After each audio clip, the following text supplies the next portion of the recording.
Hello everyone, welcome to botany students. Friends, आज के इस वीडियो में हम बात करेंगे mass production of azospirillum inoculant के बारे में। ठीक है, तो हम जो मास प्रोडक्शन कैसे करेंगे एजोस्पाइरुलम की, सबसे पहले हमने उसको आइसोलेट करना होता है। ठीक है, तो हमने पिछली वीडियो में देखा कि हमने उसको आइसोलेट कर दिया है, रूट से हमने उसको जो है आइसोलेट कर दिया।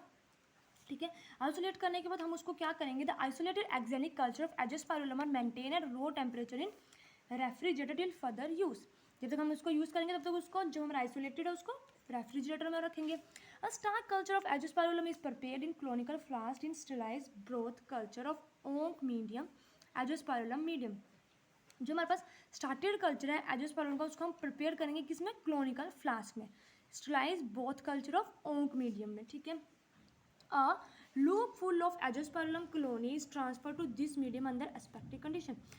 एक लूप लेनी है जो हमने आइसोलेट किया, वहाँ से हमने एक लूप लेनी है एजोस्पर्मम की कॉलोनी की, उसको ट्रांसफर करना है मीडियम में under aseptic condition.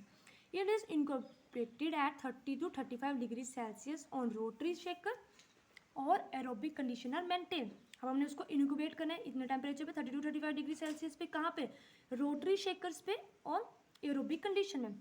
After 3 to 5 days और incubation culture flask are ready for transfer to large fermenter. Isolate किया था, आइसोलेट से अब हमने यहाँ पे क्या बना दिया, कल्चर बना दिया। 3 से 5 दिनों के बाद हम जो इनक्यूबेशन है उसको कल्चर फ्लास्क पे वो जो है रेडी हो जाएगी, हम उसको लार्ज फर्मेंटर में लार्ज स्केल आइसोलेट करने के बाद हमने उसको छोटा सा बनाया। ठीक है, एक फ्लास्क में बनाया, क्लोनिकल फ्लास्क में बनाया, क्लोनिकल फ्लास्क से अब हम उसको लार्ज फर्मेंटर में बनाएंगे ताकि हम जो है उसको अपनी फील्ड में बहुत सारे सीड्स को अप्लाई कर सकें। ठीक है, अब हम उसको ट्रांसफर कर देंगे large fermenter also containing sterilise oats medium. It is incubated at 35 degrees Celsius under the broth inoculum contain 10 raised to power 9 cells of azoospermillum per milliliter। हम जो इसको 35 डिग्री सेल्सियस पे रखेंगे जब तक हमारा जो ब्रोथ इनोकुलम है उसमें 10 raised to power 9 cells of Azospirillum per millilitre नहीं बन जाते। ठीक है, नंबर में भी achieve with in few days, कुछ दिनों बाद हमें उतने नंबर मिल जाएंगे। ठीक है, जितने हमें चाहिए 10 raised to power 9 सेल्स। ठीक है, the quantity and purity of culture in the fermenter is monetise at regular interval. थोड़े थोड़े टाइम के बाद हमें उसको देखना है कि हमारा जो कल्चर मीडियम हम जो लार्ज फर्मेंटर में बना रहे हैं उसको हमें देखना है कि उसकी प्योरिटी, उसकी क्वांटिटी, उसमें कुछ खराबी तो नहीं आई। ठीक है, तो ये था हमारे पास मास प्रोडक्शन ऑफ एजोस्पाइरुलम। अब हम बात करेंगे preparation of career based inoculum के बारे में ऑफ एजोस्पाइरुलम कि अब आइसोलेट भी कर लिया, मास प्रोडक्शन भी हो गया। इसको जो हमें मार्केट तक पहुँचाना है तो उसको मार्केट के लिए पहुँचाना है तो इसको मार्केट तक कैसे पहुँचाना है। ठीक है, Azospirillum biofertiliser is also prepare and market as carrier based inoculant. कौन कौन से स्टेप है, सबसे पहले क्या, liquid form broth culture of Azospirillum biofertiliser contain requesting number 1 into 10 raised to power 6 to 4 into 10 raised to power 9 of cell of effective cell is available these days।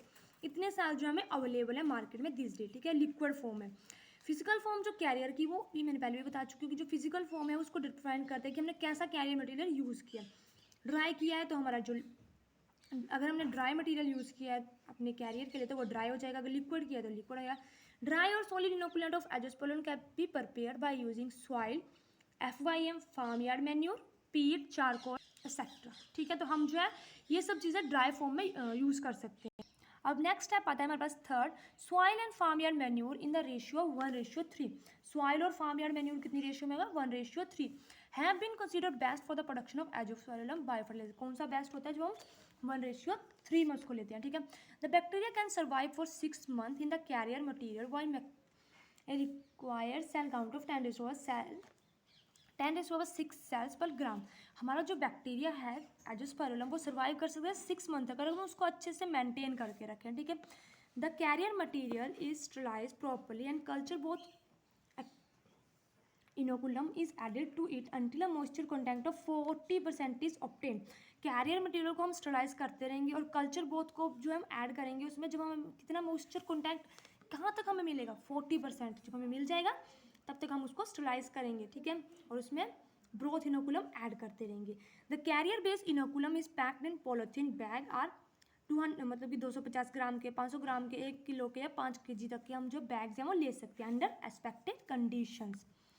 The polythene bag are maintain at 4 degree celsius for, polythene के bag को हमें 4 degree Celsius 7 to 10 days तक जो है उसको रखना है। ठीक है, बिफोर मार्केटिंग।